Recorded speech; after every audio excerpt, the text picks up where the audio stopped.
They broke through. It's on. The battle for America's soul intensifying. The outgoing president and the man elected by the people to replace him. Breaking news, we can say that Joseph Robinette Biden Jr. is on track to win the state of Pennsylvania, become the 46th president of the United States. Their visions of America as different as the men themselves.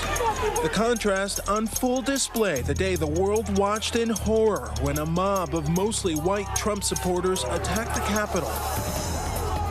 Oh, there we go. The president embracing them as patriots. We love you.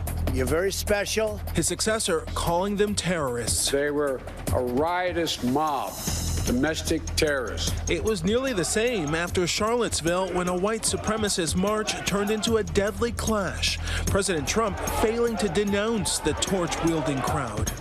Very fine people on both sides. But that moment driving Biden to run for the highest office in the land. That's why today I'm announcing my candidacy for President of the United States. We are in the battle for the soul of this nation.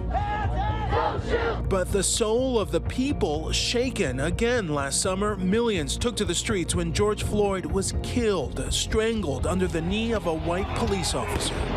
Protesters of all colors and backgrounds not only demanding justice, but also forcing the nation to confront its dark past and its unfair and often racist present. In what ways did the death of George Floyd rip a Band-Aid off of Minneapolis? It ripped a Band-Aid off of the country. But that wound was not just inflicted by police officers in that moment. It was inflicted over the course of hundreds of years worth of, intentional policy. The large portion of the American population are oftentimes excluded from that promise of America and the idea of equal citizenship, equal democracy, and freedom for all.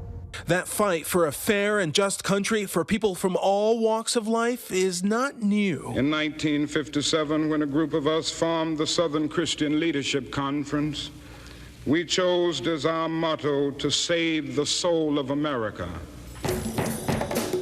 Nearly 6 decades later, under not so different circumstances, Joe Biden choosing that same mantra. This is a battle for the soul of America. Who are we? Biden's plan to restore the soul of America has begun by forming one of the most diverse administrations in American history, including choosing Kamala Harris as his running mate. She becomes the first woman of color to hold the office of vice president. Good evening. If we are talking about bringing this country together and moving forward and combating the crises before us, it's gonna take all of us doing that hand in hand together. No one cabinet secretary is going to do that work. And on day one, Biden plans to sign more than a dozen executive orders addressing big-ticket campaign promises aimed at healing the wounds of racial injustice, including the disparate effect the COVID pandemic has had on communities of color. Whether we're talking about the wounds and the crisis of racial injustice that we're currently experiencing, this is a dark winter that we're experiencing as a country right now as it relates to the pandemic. But we have to try. My responsibility as president will be to represent the whole nation. And I want you to know that I'll work as hard for those who voted against me as those who voted for me. That's the job.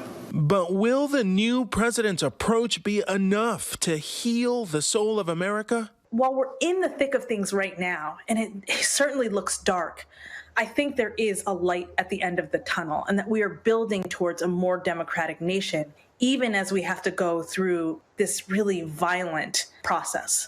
Now, the nation and the world waits to see if this process fulfills America's promise of equality and justice. Alex Perez, ABC News, Chicago. Hi, everyone. George Stephanopoulos here. Thanks for checking out the ABC News YouTube channel. If you'd like to get more videos, show highlights, and watch live event coverage, click on the right over here to subscribe to our channel. And don't forget to download the ABC News app for breaking news alerts. Thanks for watching.